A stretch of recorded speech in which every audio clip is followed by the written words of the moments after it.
Latest టెక్నాలజీతో చిన్న injection తో నన్ను పూర్తి ఆరోగ్యవంతురాలను చేశారు. Elite spine and pain management centre, Manikonda, Dilsukh Nagar. సభ్య సమాజం తలదించుకునే ఘటన సూర్యాపేట జిల్లా నేడేచెర్ల మండలం కందులవారి గూడెంలో కూడా చోటు చేసుకుంది. తల్లి మరణించిన కూడా అంత్యక్రియలు చేయనంటూ కూడా మొండికేసి 2 రోజులుగా కూడా ఇంటి ముందరనే ఉంచాడు కొడుకు సైదిరెడ్డి. మొత్తంగా లక్ష్మమ్మకు 2 కుమారులు, 2 కూతురు కూడా ఉన్న పరిస్థితి కనపడుతుంది. ముఖ్యంగా కూడా చిన్న కుమారుడు చనిపోయిన క్రమంలో కూడా పెద్ద కుమారుడే దాన సంస్కారాలు చేయాల్సిన పరిస్థితి ఉంది.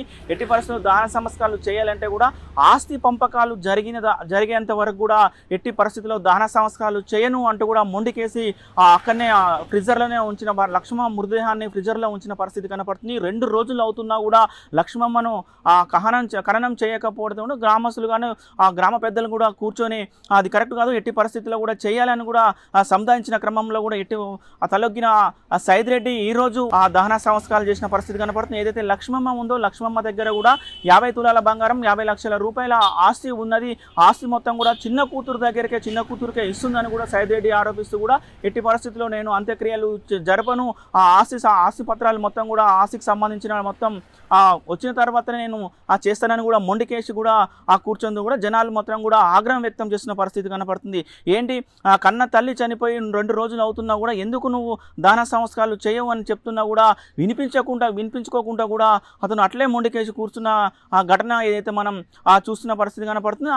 ఏదైతే లక్ష్మమ్మ ఉందో లక్ష్మమ్మ కూడా అనారోగ్య కారణంతో కూడా చనిపోయిన క్రమంలో కూడా హాస్పిటల్ తీసుకువెళ్ళారు. హాస్పిటల్ నుంచి వస్తున్న క్రమంలో కూడా అంబులెన్స్ను కూడా అడ్డుకొని ఎట్టి పరిస్థితుల్లో కూడా నేను అంబులెన్స్ను కూడా పంపాను, ఇక్కడనే ఉండాలి, ఏదైతే దీనికి సంబంధించిన ఆస్తికి సంబంధించిన పూర్తిగా అన్నీ బయటికి వచ్చిన తర్వాతనే అంత్యక్రియలు చేస్తానంటూ కూడా సైదిరెడ్డి కూర్చున్న పరిస్థితి. అయితే ఆ సైదిరెడ్డికి తమ్ముడు ఉన్నాడు, అతను కొన్ని కారణాల వల్ల కూడా చనిపోయిన పరిస్థితి. చనిపోయినప్పుడు కూడా చిన్న కొడుకు కూడా నేనే అంత్యక్రియలు చేశాను, మొత్తం నేనే చూస్తున్నా కూడా ఆస్తి మాత్రము మా అమ్మ నాకు ఇవ్వట్లేదు, మొత్తం ఎవరైతే కూతురుకే ఇస్తుంది అంటూ కూడా అతను ఆరోపిస్తూ కూడా 2 రోజుల నుండి కూడా అంత్యక్రియలు నిర్వహించకుండా చూస్తుంది. మొత్తంగా ఆ గ్రామ ప్రజలు కానీ చుట్టుపక్కల వారందరూ కూడా కూర్చొని అది పద్ధతి కాదు, అది కరెక్ట్ కాదు, ఎట్టి పరిస్థితుల్లో కూడా తల్లికి అంత్యక్రియలు నిర్వహించే బాధ్యత నీదే ఉంటుంది కాబట్టి నువ్వే చేయాలి అని కూడా చెప్పిన పరిస్థితుల్లో కూడా మొత్తం కూడా మొత్తానికి ఏదైతే హాస్పిటల్ ఖర్చు 6 లక్షల రూపాయలు అయింది. ప్రస్తుతం ఆమె దగ్గర కొంచెం ఊర్లో కూడా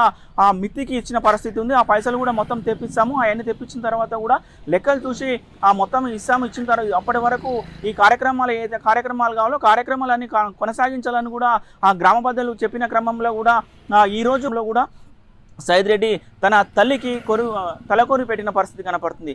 ఏది ఏమైనా కూడా 2 రోజులుగా కన్న తల్లిని చనిపోయిన తల్లిని కూడా ఖననం చేయకుండా కొరివి పెట్టకుండా ఇంటి ముందునే ఉంచుకున్న గడుని ఏమనాలని కూడా ప్రశ్నిస్తున్న పరిస్థితి కూడా సూర్యాపేట జిల్లా వ్యాప్తంగా కూడా కనపడుతుంది. ఇలాంటి ఘటనలు పునరావృతం కాకుండా కూడా ఉండాలని కూడా పలువురు కోరుతున్న పరిస్థితి కనపడుతుంది. కానీ పెంచి పెద్ద చేసి ఇంత వయసు ఉంచి ఇంత ఆశ సంపాదించి పెట్టిన తల్లి చనిపోతే కనీసము అంత్యక్రియలు చేయడానికి ఎందుకు నీకు మనసు రావడం లేదని కూడా పలువురు ప్రశ్నిస్తున్న పరిస్థితి కనపడుతుంది.